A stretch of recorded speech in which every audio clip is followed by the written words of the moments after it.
गोव्याला चाललात ना, नीट जा. तिथं गेल्यावर थोडी प्या, पण वाटाने पिऊ नका. बंग होऊन सगळ्याला म्हणतात मी गाडी चालवतो आणि स्वतः गाडी चालवायला बसतात आणि सगळ्यांचे मर्डर करून मारून टाकतात धडकून कुठंतरी. त्याच्यामुळं तिथे गेल्यावर प्यायचं असेल तर, पण वाटाने पिऊ नका. आणि त्या गोव्यामध्ये गेल्यावर कधी ना गोवा पहिल्यासारखं पहिल्यांदा चालला ते आय लव्ह गोवाचं पांढरं टी शर्ट घालून इकडं तिकडं त्या रशियन पुरींच्या मागं फिरू नका.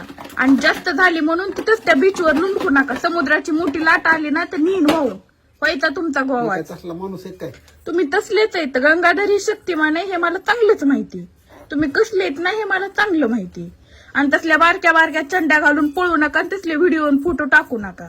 सगळेच गोव्याला जाते, तुम्ही एकटेच नाहीत गेलात. आणि जरा दुसरे टी शर्टले ते आय लव्ह गोवाचं नका नेऊ. आणि तिथे गेल्यानंतर कसिनो भिसोनेला जाऊ नका. तसले जाते ते पैसे आपले आहेत आधीच खिशामध्ये थोडे, भीक मागून इकडून तिकडून मला पप्पाला चाललात. पुन्हा त्याला आणखीन हाय तेवढे कसिनोत गेला तर यायची पंचायत होईल. पुन्हा मला फोन पेला टाकन हे ते म्हणलात ना, मी टाकणार नाही. तिकडच राहा मग. आणि गोव्याला पहिल्यांदा चालला, जे नाही आलं बघण्यात ते आलंय खाण्यामध्ये. भिकाऱ्यासारखं हावऱ्यासारखं किती बी दारू पिता. स्वस्तय स्वस्तय स्वस्तय, तिकडं महागाई म्हणून इथंच पिऊन घेतो आणि चढत नाही. ती हळूहळू चढती. त्याच्यामुळे लिमिट मध्ये प्या, नाही तिकडं आउट होऊन पडतात. जाऊ का नको?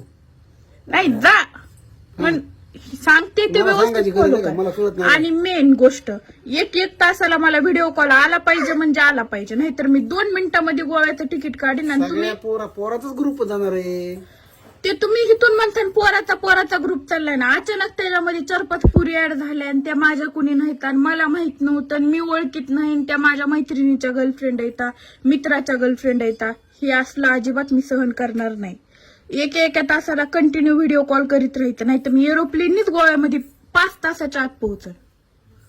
एरोप्लेन कुठून असते एरोप्लेन? पुण्याहून जाईन, मुंबईहून जाईन, पळत जाईन, कशी जाईन मी ते विचारू नका मला. 1 तासाला व्हिडिओ कॉल करायचा म्हणजे करायचं. नाही तर हिथं आलं होतं मग तुमचा मर्डरच आहे. तिथे गेलं रेंज नसल्या तिथं हाय रेंज. तिथं प्रत्येक हॉटेलमध्ये वायफायची सुविधा आहे. आता गुगल नेट आहे. मी सगळं चट सर्च करून बसले, चट इन्फॉर्मेशन काढली. त्याच्यामुळे अजिबात मला बहाणे द्यायचे नाही. मी तुम्हाला स्क्रीनशॉट सोबत तुम्हाला प्रूफ देईन.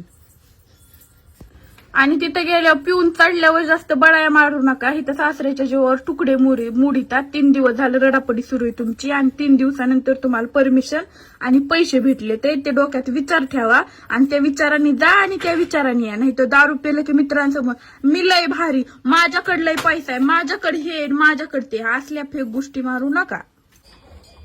मी काय येडाय का काय? मला काय कळत नाही. तुम्ही येडे नाहीत. तुमच्या थोडी दारू पोटात गेली आणि चढली की तुमचे शोक आहेत ना, शोक ते अशा हाय लेवलला जाते आणि करोडपती सारखे होते. तुम्हाला वाटतं म्हणजे मी माझी काही चिल्लर नाही. बड्या बड्या बातान वडापाव खाता. ही गोष्ट लक्षात ठेवा.